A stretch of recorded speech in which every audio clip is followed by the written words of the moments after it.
আসসালামু আলাইকুম, বেঙ্গলি কিচেনের আজকের পর্বে সবাইকে স্বাগত জানাচ্ছি। আমার আজকের রেসিপি হচ্ছে তেলে ভাজা সুইট বান। এটা দেখতে যেমন সুন্দর, খেতেও কিন্তু খুবই মজার, আবার তৈরি করাটাও একদমই সহজ। বাচ্চা থেকে শুরু করে বড়রা সবাই তো এটা খুবই পছন্দ করবে। তো চলুন আর দেরি না করে দেখে নেই এই রেসিপিটা বানাতে আমাদের কি কি উপকরণ লাগছে।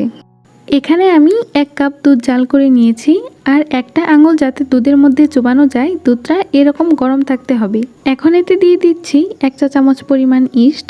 কুসুম গরম দুধে ইস্ট দিলে ইস্টটা অ্যাক্টিভ হবে আর আমাদের ডোটাও ভালো মতো ফুলে উঠবে।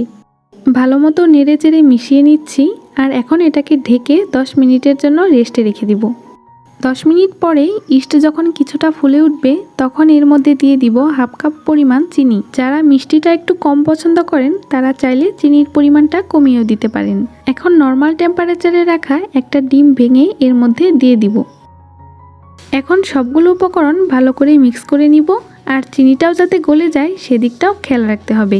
এবার এটাকে একটা সাইডে রেখে দিচ্ছি, আর একটা মিক্সিং বোলে নিয়ে নিচ্ছি 2 কাপ পরিমাণ ময়দা। স্বাদ মতো দিয়ে দিচ্ছি লবণ, আর এই শুকনো উপকরণগুলোকে এখন ভালো করে মিশিয়ে নিব। তারপর আগে থেকে তৈরি করে রাখা সেই ডিম দুধের মিশ্রণটা এর মধ্যে অল্প অল্প করে দিয়ে দিব, আর একটা নরম আর আঠালো ডো তৈরি করে নিতে হবে।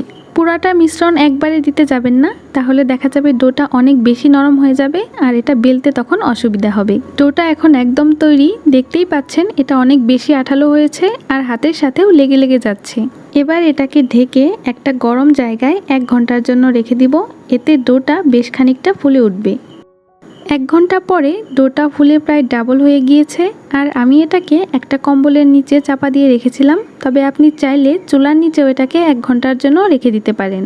এবার হাতে অল্প একটু তেল মাখিয়ে এর ভেতরের বাতাসটা বের করে নিচ্ছি, আর এটাকে এখন ভালো করে মথে নিব, তাহলে তেলে দেওয়ার পর এটা আরও ভালো করে ফুলে উঠবে। এবার ডো থেকে বেশ খানিকটা নিয়ে একটু মোটা করে একটা রুটি বেলে নিব। সামান্য একটু ময়দা ছিটিয়ে এটাকে বেলে নিচ্ছি, তাহলে আর নিচ থেকে লেগে যাবে না।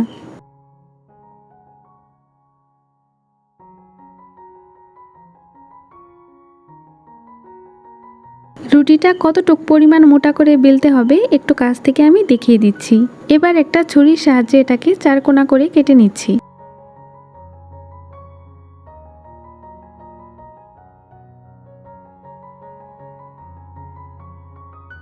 এরপর এটাকে আমি 3 কোনা করে কেটে নিব।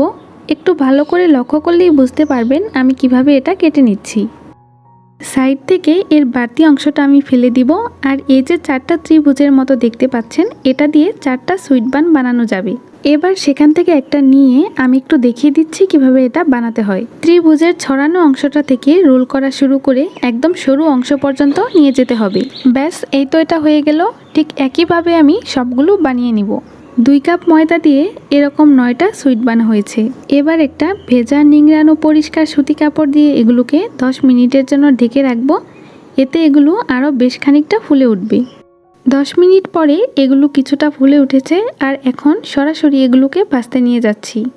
চুলায় একটা প্যানে আমি পরিমাণ মতো তেল দিয়ে দিয়েছি, আর তেলটা যখন হালকা গরম হয়ে আসবে তখন এতে আমি এগুলো দিয়ে দিব। চুলার আঁচটা একদমই লোতে রাখতে হবে, না হলে দেখা যাবে এর উপরের অংশটাতে কালার চলে আসবে আর ভেতরটা কাঁচা থাকবে। একটা চামচের সাহায্যে এর উপরে এভাবে তেল ছিটিয়ে দিতে হবে, তাহলে এর উপরের অংশটাও ফুলতে শুরু করবে। একটু আস্তে আস্তে ধৈর্য সহকারে এটাকে ভাজতে হবে, আর কিছুক্ষণ ভাজার পরেই দেখবেন এটা ফুলে প্রায় ডাবল হয়ে গিয়েছে। আরও কিছুক্ষণ উল্টে পাল্টে ভেজে নিচ্ছি। চাইলে এ পর্যায়েও এটাকে চুলা থেকে নামিয়ে ফেলতে পারেন, তবে আমি এটাকে আরও একটু লালচে করে ভেজে নিব। যখন এর মধ্যে এরকম সুন্দর একটা গোল্ডেন ব্রাউন কালার চলে আসবে, তখন এগুলোকে আমি তেল থেকে তুলে নিব।